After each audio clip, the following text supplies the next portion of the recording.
Today, we'll be sharing news about the stars we've lost in the past 24 hours. And as always, we'll also feature today's top headlines.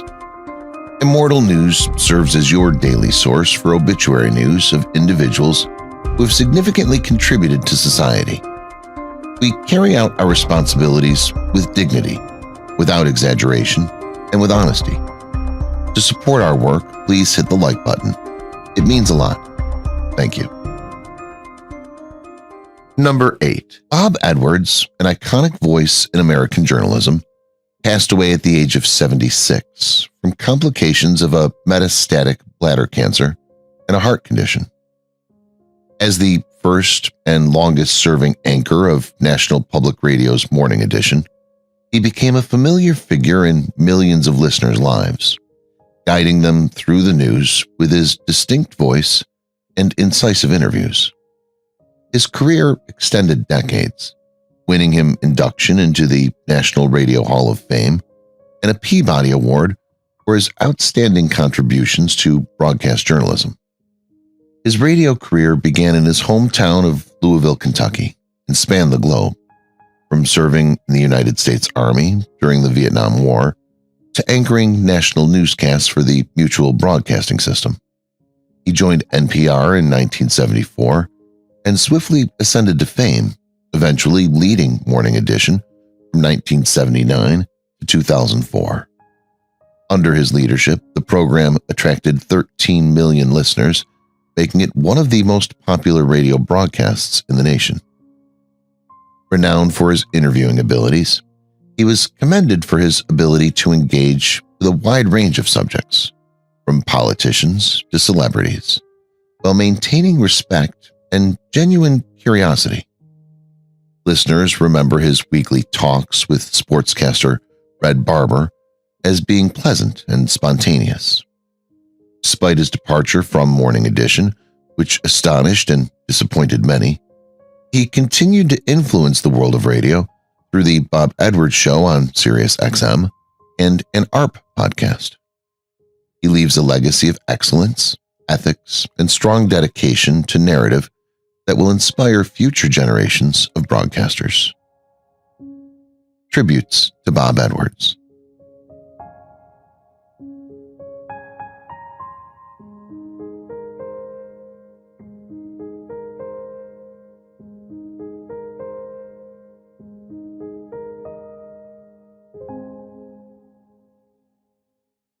Number 7.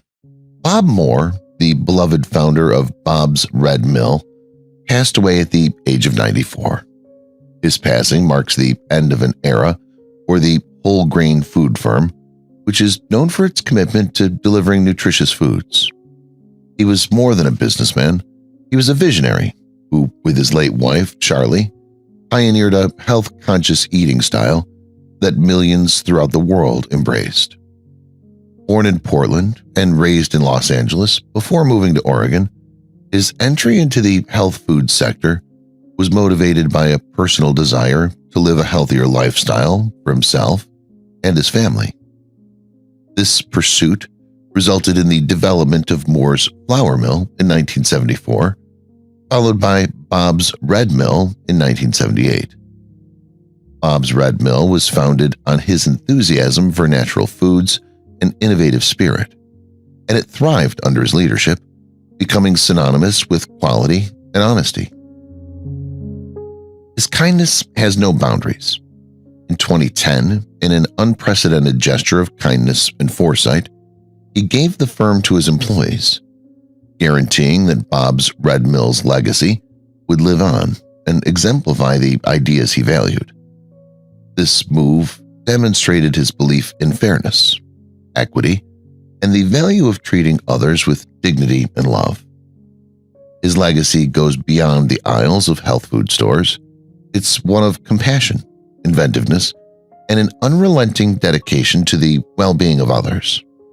He leaves behind a company that is not just a beacon of health and nutrition, but also an example of employee ownership and ethical business practices. His life's work has impacted many people, from the employees who carry on his legacy to the millions who have benefited from his dedication to healthy, natural meals. His energy and larger-than-life attitude will be sorely missed, but his legacy will be felt for years to come. Tributes to Bob Moore.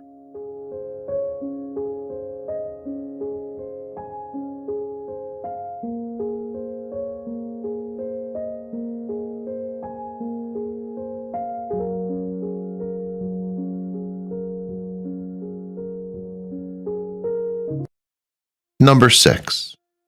Ian Lawson, a legendary figure in English football, passed away at the age of 84.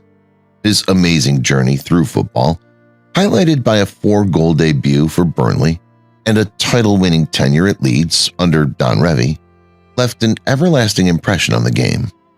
He was born in County Durham, and his potential was clear from a young age. He made his professional debut with Burnley, where he rapidly made headlines for his exceptional scoring ability, including a famous FA Cup performance in which he scored 4 goals against Chesterfield. Throughout his career, he represented Burnley, Leeds, Crystal Palace, Port Vale, and Barnsley, demonstrating his scoring power and football brains across England. Fans remember him warmly for his role in Leeds United's second division triumph in 1964 under famous manager Don Revie. Beyond his club career, Lawson represented England at the youth level, giving honor to his country with his football abilities. His retirement is a big loss to the football world, particularly in the Burnley and Leeds communities, where he is revered not only for his on-field accomplishments, but also for his character and enthusiasm for the sport. He leaves a legacy of dedication, expertise, and inspiration, which is treasured by those who have had the opportunity to see his work and the stories passed down to future generations. He is survived by his wife, Maureen, daughter, Sharon, and son, Michael, for whom he was not only a football legend, but also a devoted family guy. While in mourning, the football community commemorates the life of a player who personified the spirit of the game with each ball contact. Tributes to Ian Lawson.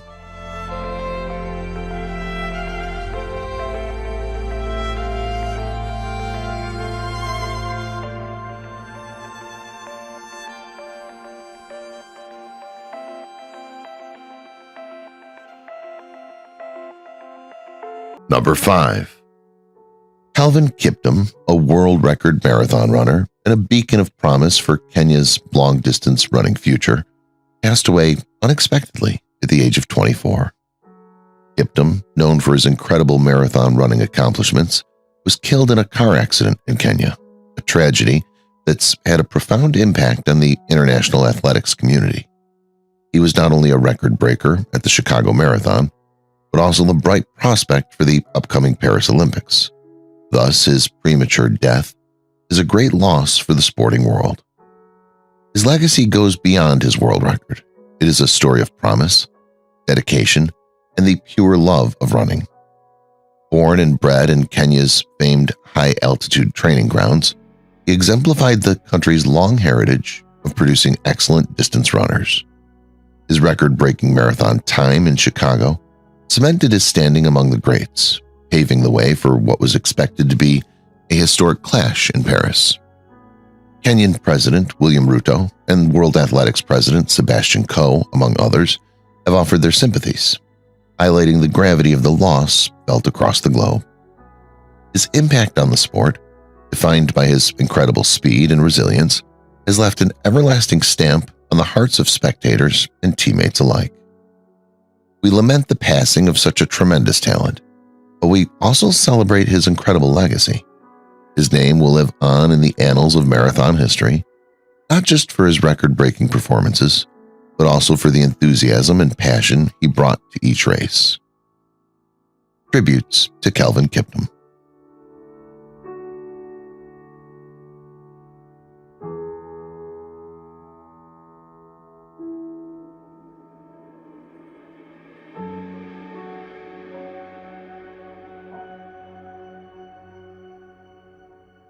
Number 4. Frank Howson, a Melbourne-based music and cinema luminary, passed away at the age of 72. His resignation signals the end of an era defined by his significant contributions to the Australian entertainment sector. His career, which included duties as director, songwriter, and producer, demonstrated his versatility and ingenuity. He was instrumental in the establishment and popularity of Pseudo Echo, co-writing songs that would become staples of the band's debut album. His collaborations with giants such as B. Birtles for the Little River Band and contributions to John Paul Young's CD, One Foot in the Door, demonstrate his tremendous impact on the music world. His talents were not limited to music alone. He ventured into filmmaking with the formation of Boulevard Films, producing films that not only highlighted his storytelling abilities, but also featured soundtracks supplemented by his musical compositions. His work on Boulevard of Broken Dreams and Heaven Tonight had a lasting impact on Australian cinema, reflecting the complexity of life and art via engaging storytelling and outstanding performances. Aside from his public accomplishments, his personal life was defined by his devotion to his family, particularly his son Oliver, born from his union with Lynn Murphy. His recent completion of his autobiography, My Life in the Circus, provided insight into the breadth of his experiences, both professional and personal. As we look at Frank Howson's illustrious career and the legacy he leaves behind, it's apparent that his contributions have enhanced Australian culture in unimaginable ways. His work in several genres, his love of storytelling, and his ability to touch people's hearts through music and screen will be greatly missed. Tributes to Frank Howson.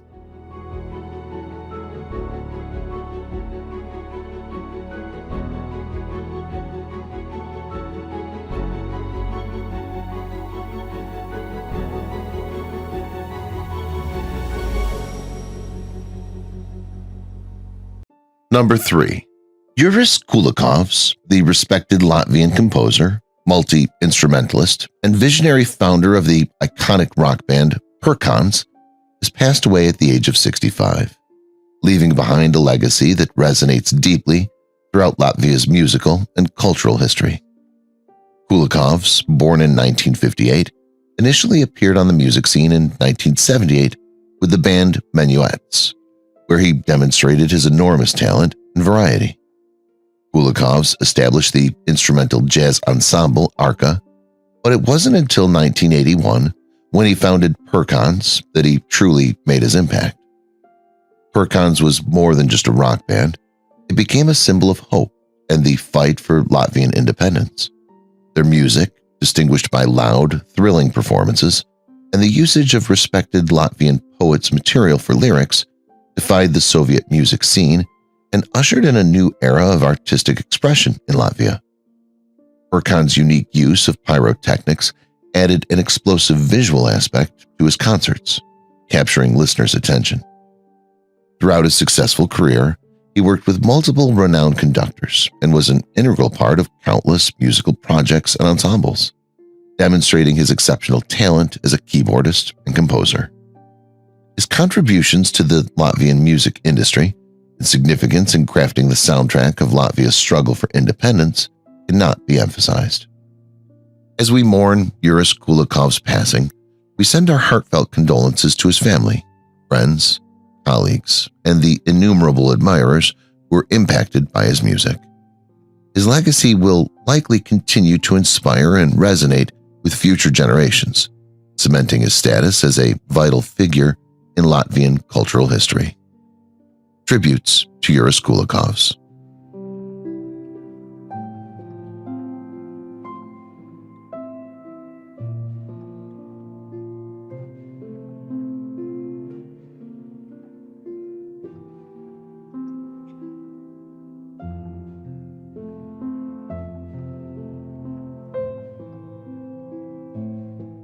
Number 2.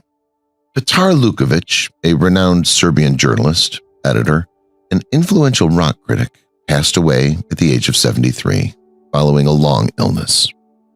Born on January 21, 1951, Lukovich began his journalism career in 1976 and has made important contributions to the sector over the years.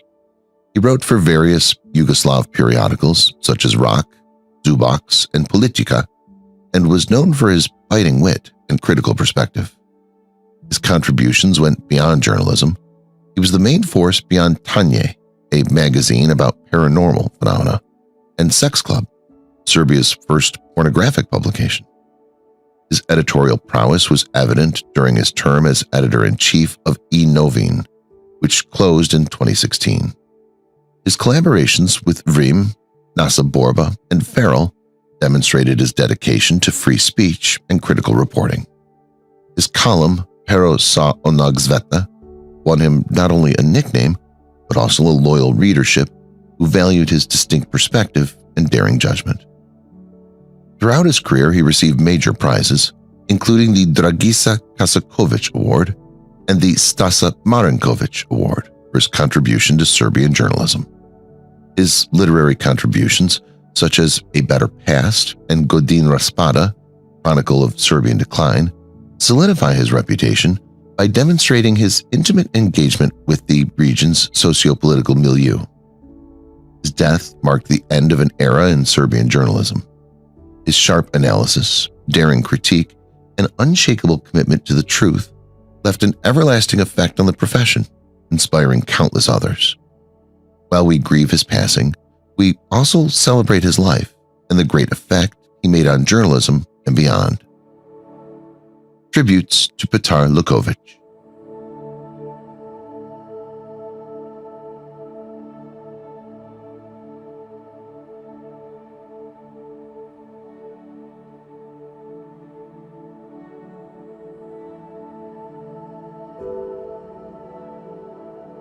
Today's top headlines.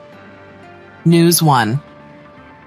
Louise Thompson, known for her vibrant presence on Made in Chelsea, recently shared a candid update from her hospital bed, revealing a harrowing health scare. During a much-anticipated holiday in Antigua with her partner Ryan Libby and their son Leo, Louise faced alarming symptoms that led to an urgent hospital stay. Despite her best efforts to enjoy the family time, Louise admitted to losing cups of blood, a distressing sign that prompted an immediate return home and hospitalization. Now, after 2.5 weeks in care, Louise is back home, sharing her gratitude and the stark reminder of her vulnerability. Her ordeal underscores the importance of health awareness and listening to one's body, even amidst life's most joyful moments. News 2. Erin Napier, the beloved HGTV star, has recently shared a personal health update that has caught the attention of her fans. In a revealing Instagram post, Erin disclosed that 3 out of the 4 members of her family have tested positive for COVID-19. The Napiers, known for their heartwarming presence on Hometown, are facing this challenge with resilience and a positive spirit, as evidenced by Erin's post. With candid photos of family time and their daughters engaging in playful activities at home, the Napiers are making the best of their situation. This update from Erin provides a glimpse into the reality many families face, reminding us of the importance of health and togetherness in overcoming life's unexpected hurdles. News 3.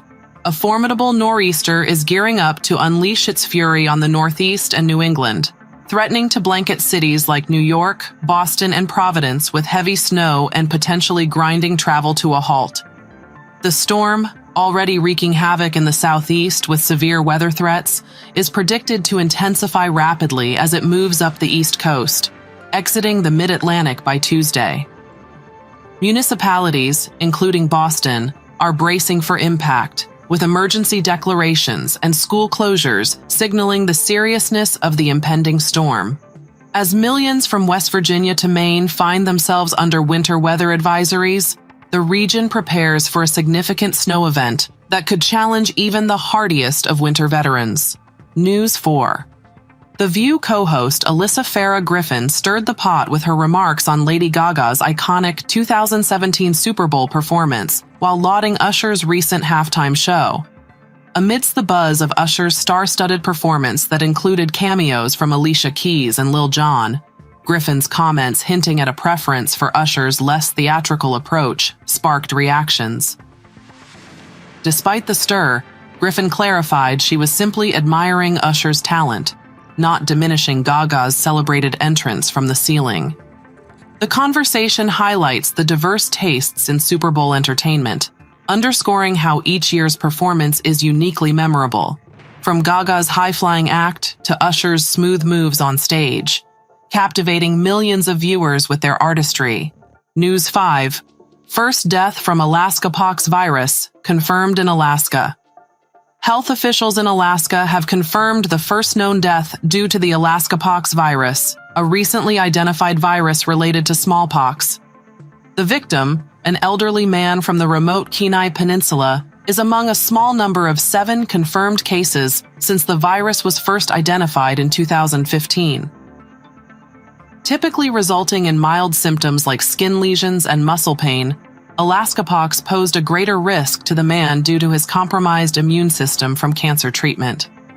The virus, believed to be zoonotic and originating from small mammals, has raised concerns about its spread and the need for increased awareness among healthcare professionals. No human-to-human transmission has been documented yet. News 6. Reba McEntire dazzled at the Super Bowl, delivering a rendition of the national anthem that resonated with a blend of tradition and personal flair, marking a significant milestone in her illustrious career. Celebrating 50 years since her debut singing the Star-Spangled Banner at just 19, McEntire's performance before the big game was nothing short of spectacular. With a fully orchestrated backdrop that elevated the anthem to new heights, she showcased her enduring talent and patriotic spirit. McEntire, a country music legend, stood as a testament to her decades of experience, captivating millions with her powerful vocals and heartfelt delivery. Her performance not only honored America's anthem, but also underscored her role as a beloved figure in both music and national pride, making this Super Bowl moment truly unforgettable. Number 1. Pauline Dorling, a legend in the arts education field, passed away at the age of 68 after a valiant battle with cancer. With a 4-decade career, she helped to bridge the gap between arts education, employment, and national policy formation, working with famous organizations such as the Royal Opera House and the Arts Council of England. Her legacy includes pioneering projects like the Write the Opera scheme and establishment of a European network for opera education departments, which demonstrate her vision and dedication to arts education. Pauline Dorling was born in Ely, Cambridgeshire, to Annie and Bill Dorling. She began a remarkable path after graduating from Stockwell College. Her career progressed from teaching in schools to defining national arts policy, where she was instrumental in launching initiatives such as creative partnerships in youth music. As the driving force behind creative and cultural skills, she was instrumental in the development of the High House Production Park and Backstage Center, which combine arts, education, and community development. Despite her battle with illness since 2017, her determination has never wavered. Even after retirement, she continued to contribute to the arts and educational sectors, culminating in the release of the Arts in Schools, Foundations for the Future in 2023, which advocates for the arts' vital position in the school system. Impact was substantial and far-reaching, and she received a CBE in recognition of her achievements in 2014. She leaves a legacy of creativity, collaboration, and steadfast dedication to the arts. She is left by her husband, Jeremy, their children, Kirsten and Felix, and 3 grandchildren, all of whom, like the rest of the arts and education community, will miss her enthusiasm, inventiveness, and inspiring leadership.